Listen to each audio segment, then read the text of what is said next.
elecciones no han terminado. Este proceso electoral no ha terminado.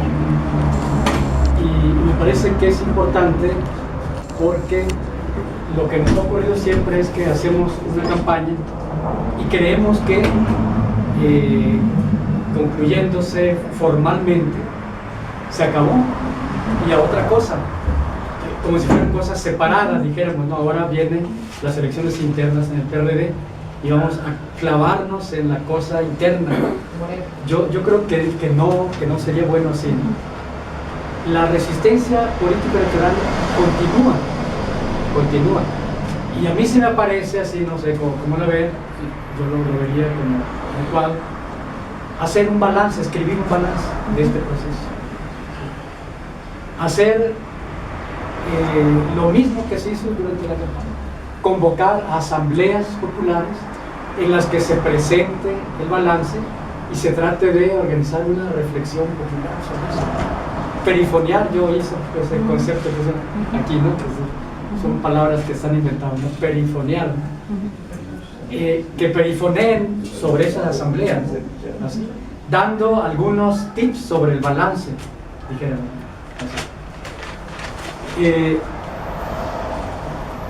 que se trabaje en la cuestión de qué política se va a asumir ante el gobierno delegacional de la República. Es periodista, ¿sí? Pero simplemente va a decir, no me importa, no, nada. ¿Sí? ¿Qué actitud vamos a asumir ante ese gobierno delegacional? ¿Sí? Yo digo que aquí hay que pensar en esta cosa de los proyectos, las propuestas, los proyectos. No para ir a pedírselo, sino para difundirlo en el pueblo. ¿Sí? Y sobre esa base crear fuerzas que permitan efectivamente obligar, es decir, establecer una política de lucha para que las políticas públicas de esos gobiernos incluyan esto, sabiendo que no los van a respetar, no los van a cumplir, ¿sí? Pero vamos a organizar y a desenmascarar esas fuerzas, pero que si lo cumplen, pues va a ser una manera de organizar la fuerza. Es decir, la resistencia política electoral debe de continuar. De otra manera, vamos a hacerle el juego de los vacíos, ¿sí? Y de jugar las reglas que nos impone el régimen. Otra cosa. Lo cierto es que hay diferentes resistencias. Y lo cierto es que nosotros estamos obligados a ver qué características presentan cada una de esas resistencias, qué potencialidades ofrecen, ¿sí? De manera estratégica, de manera táctica, ahorita y en el futuro. ¿Sí? Eso estamos obligados a hacer, porque eso representa la realidad de las fuerzas populares. Entonces, ¿cómo podemos calificar a una resistencia en un momento determinado? Haciéndonos preguntas. ¿Cuál es la resistencia que más afecta a la base social de apoyo del poder político estatal? ¿Cuál es? Es la resistencia sectorial, la iniciativa sectorial. Lucha por la vivienda, lucha por la educación, etc.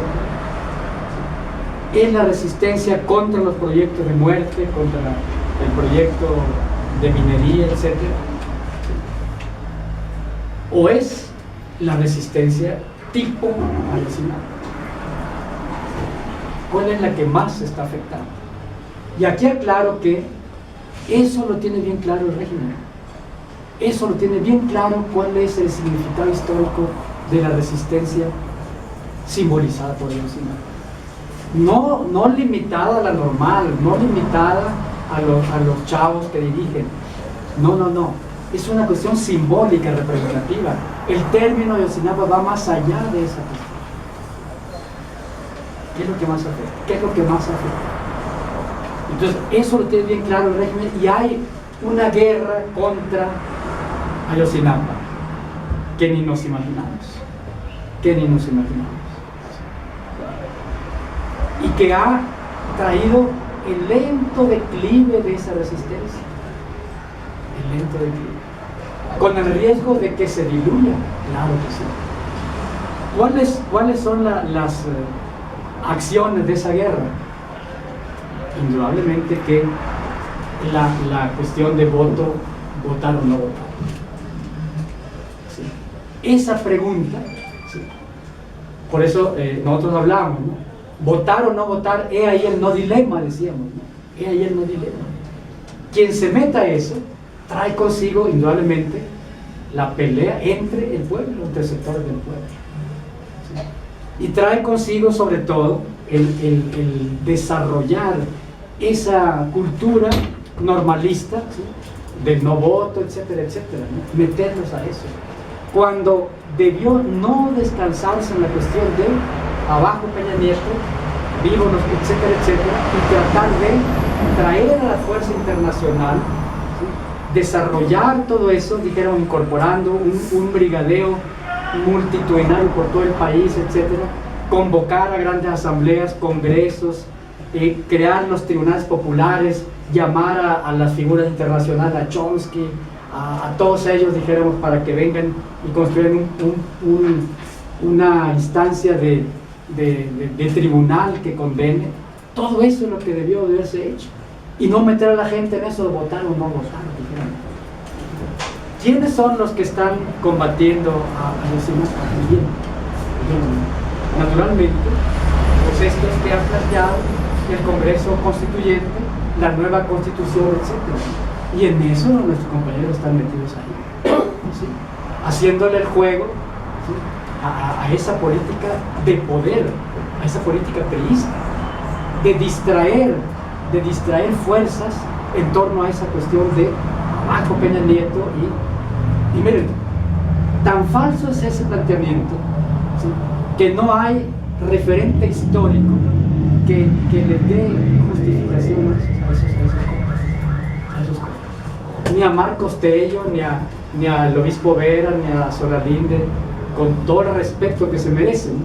Bueno, el cabezón ahí anda Marcos Tello, ¿no? Con lo que sabemos de rompedor de movimientos y de procesos, ¿no? O compas que se incorporan ahí.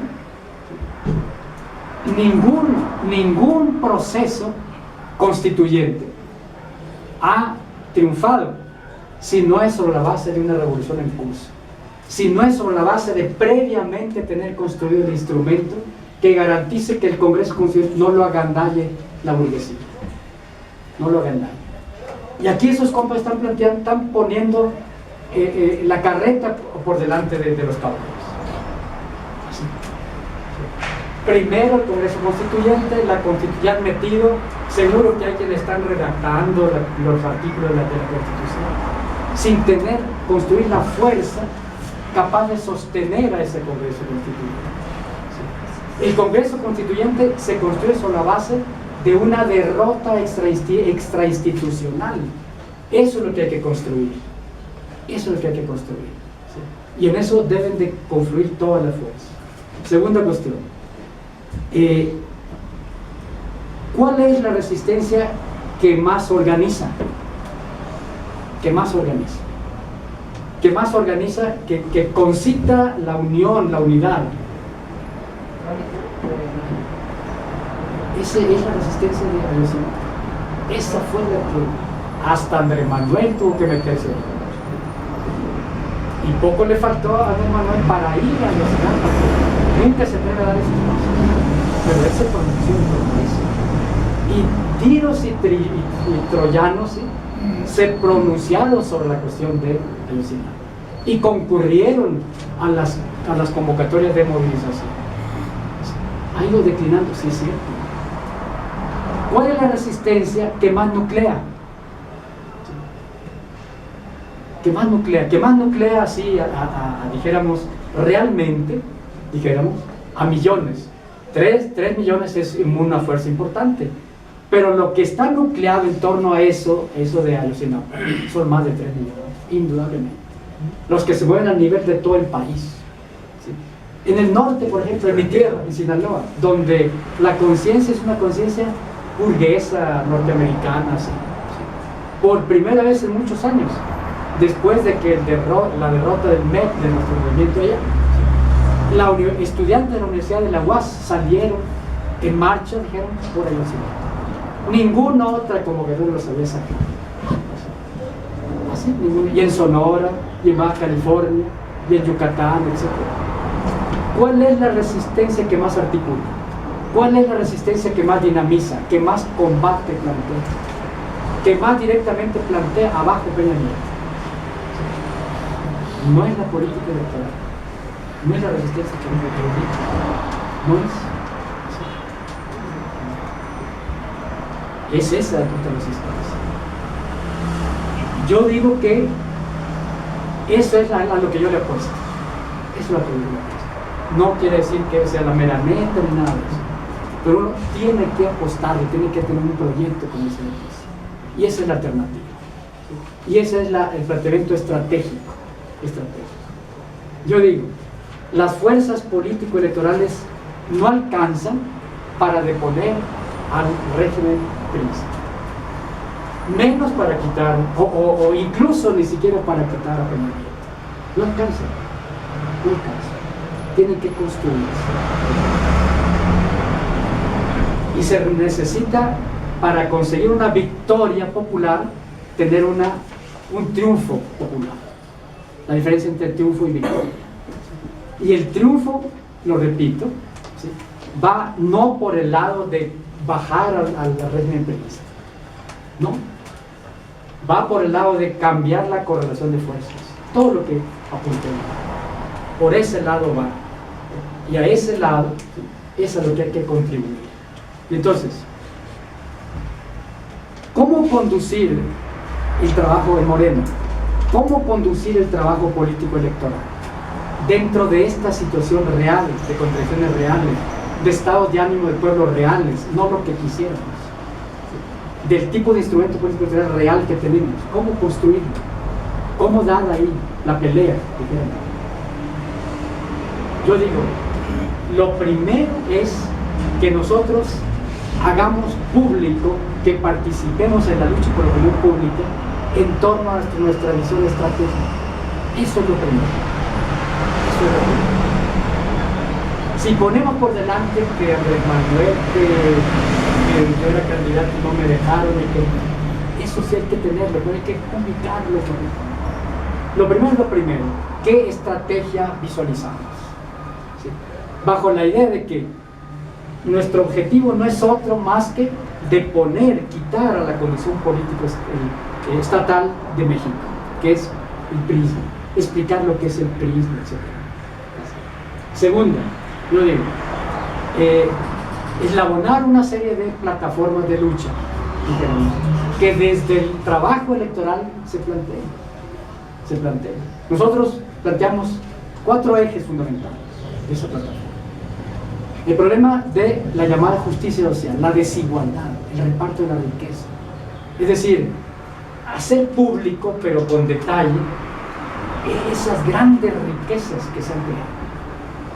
Imagínense, si le explicamos a la gente que Carlos Slim gana $2.700.000 por minuto. Por minuto el cabrón, por minuto. Imagínense, tenemos que eso manejarlo. ¿Cuántos pobres hay acá? ¿Cuál es la vida real de México? Eso tenemos que llevarlo, explicarlo, etc. Segundo eje, el problema de la entrega del patrimonio histórico, nacional, económico, cultural, al capital transnacional. Es decir, este gobierno es un gobierno antipatriótico.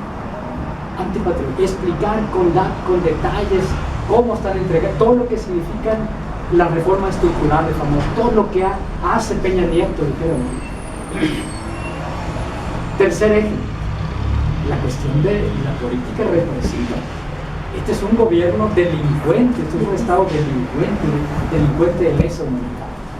Entonces aquí poner mucha atención en los derechos humanos. Esa es una figura que ha entrado para quejarse.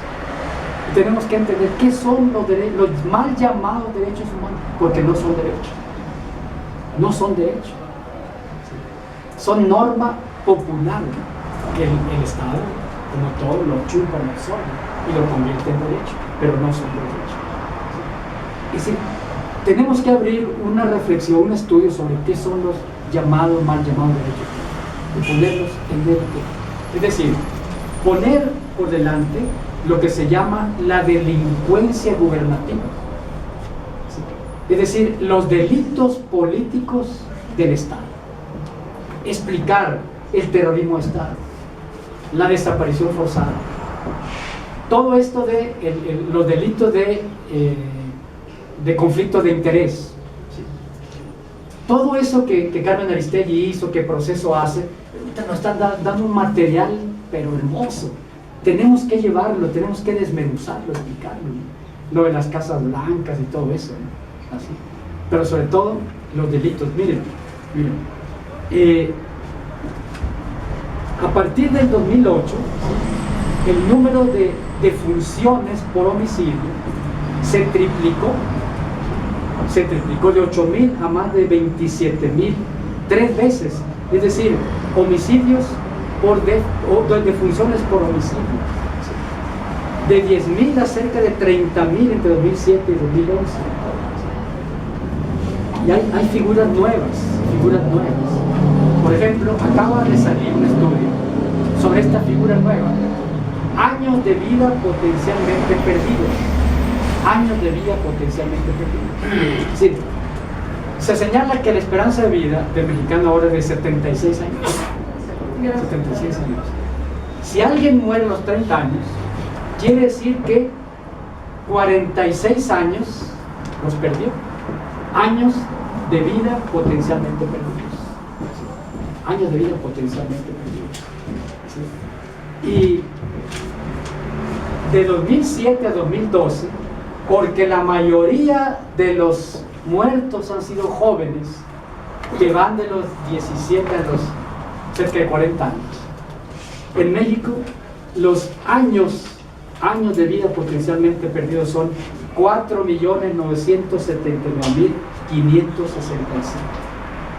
Nada más en 5 años. Esto es difícil de entenderlo, pero hay que explicárselo. Es decir, poner por delante que este es un Estado delincuencial, la tortura, todo eso que las instancias internacionales han venido. Tenemos que abrir un taller sobre ese problema, un taller, porque ni la CNDH es un ombudsman real, no es un organismo del pueblo para proteger, defender y crear derechos, es un instrumento del Estado para quitarle al pueblo la creación de sus propios instrumentos. Todo eso hay que entender. ¿Cómo se crearon esas normas humanas? El cuarto foco es el problema de, y las disculpas, del apendejamiento.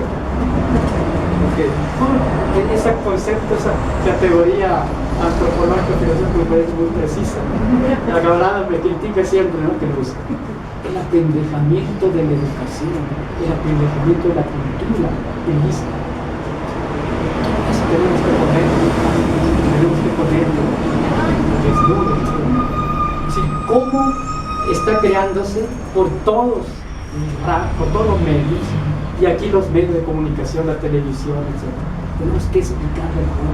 Ese es material inflamable, como decía Lenin, para que la hoguera prenda, decía Mao en su Comintern. ¿Sí? Y naturalmente, la cuestión, dijéramos, de todos los elementos muy concretos de necesidades de la gente y muy concretos de las atrocidades que comete este grupo, esta élite en el poder. Dijeron, si allá hay material, pero enorme, dijeron. Es decir, nosotros tenemos que pasar a la pelea por la opinión pública nacional e internacional. ¿Sí? Tenemos que pasar, tenemos que crear medios, ¿sí?, que se desplieguen las asambleas, desarrollar un proceso de asambleísmo, ¿sí?, implementar las conferencias de prensa. No importa que en un momento, en un principio, no vaya ni un periódico y vaya muy pocos. Pero tenemos que acostumbrar a la gente, ¿sí?, que el colectivo de Álvaro Obregón, cuando menos cada 15 días, da una conferencia de prensa, ¿sí?, y preparar, ver a qué se debe que no van los periódicos, buscar nuestros contactos con Carmen Aristegui y con todo eso, ¿no?, y acostumbrar, es decir, crear una cultura, elevar el sentido participativo de la gente, participativo, las iniciativas, desarrollar el sentido de iniciativas, proponer propuestas, dijera. Es decir, yo discrepo con el concepto poder, ¿sí? Para mí, poder popular, poder de la mujer, poder negro, poder estudiantil, son eufemismos pequeño-burgueses. Para mí, el problema es autodeterminación humana, ni siquiera social, autodeterminación humana. Eso tenemos que estudiar muy bien. Hay que construir el sujeto, el nuevo sujeto, el pueblo, el nuevo sujeto. Y tenemos que construir instancias. Morena es un instrumento que sirve para algo, pero no lo puede cubrir ni lo va a cubrir todo Morena. Nosotros estamos construyendo, hoy se le llama Frente Popular de Organizaciones y Pueblos en Lucha, nombre muy feo, ¿no? Estamos por cambiarle. Es decir, crear un espacio en donde los distintos riachuelos reivindicativos sectoriales, etc., confluyan, lleguen ahí. Tener nuestro vaso a donde metamos esos riachuelos. Yo creo que necesitamos construir esa dirección. Tenemos que decidirnos a construir, a juntarnos con quienes estamos construyendo esa dirección. Tienen que decidirse.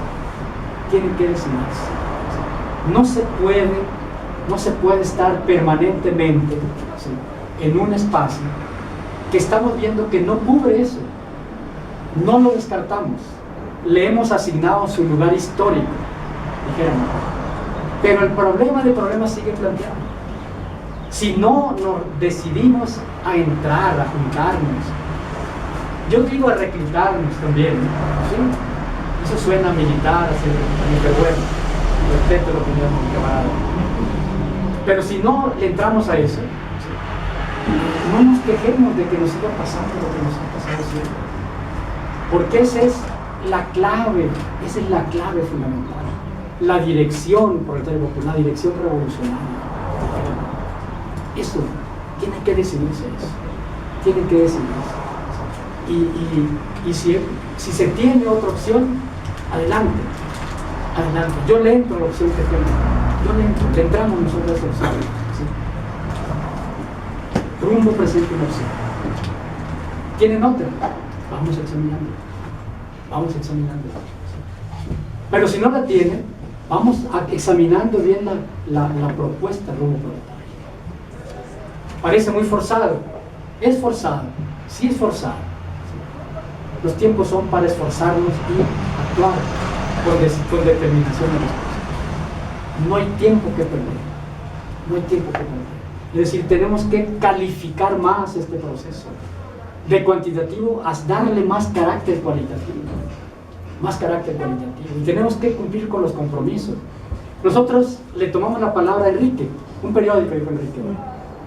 Enrique ni nos contesta ya al teléfono. ¿Dónde quedó eso? Esa propuesta. ¿Dónde quedó? Ustedes hicieron una experiencia con el Archi, ¿no? Bueno, podemos entender ahora por qué el Archi ya andaba papaloteando por otros lados, ¿no? Porque él olfateaba que se queda sin el recurso. Ya su partido está a punto de perder el registro. Entonces, los Archi, pues como no digo ratas, que soy muy feo, ¿no?, que abandonan el barco, ¿no?, así, pues está buscando otras opciones y llegó con ustedes. Yo no quise hablar con él porque y no pudo andar con dobleces de que pues sí me va a ayudar con dinero y yo lo voy a engañar y decir que sí, dame el dinero y yo hago lo que quiero. No es cierto. El que acepta recursos de esa manera, ¿sí?, le entra, ¿sí?, en el dinero viene la mancha, en el recurso viene la mancha. Sí, es cierto, sí es. Más vale sacar poco, pero con eso que nos permite hacer la prefiguración de lo que queremos, a ganar mucho, dijéramos, con la prefiguración de lo que no queremos, del contra lo cual estamos luchando. Y los archi representan eso, y al PT está recogiendo lo que hemos hecho, Si el salinismo está en una situación ahorita que dijéramos no es del todo el que decide, pues no tiene padrino que lo salve de esas cosas, aunque todavía los padrinos están tratando de salvarlo. Están diciendo, no, vamos a ver si todavía se salva, contando, y le inventan, ¿no? Que los votos nulos, no sé qué chino tenga que ver los votos nulos con el 3% que requiere el PT, pero no están diciendo gato, no están dando gato, ¿no? Y nos dicen que pierde. Sí, es momento de definición, es momento de decidirse, de determinarse y de agarrar el rumbo de construcción de una fuerza revolucionaria.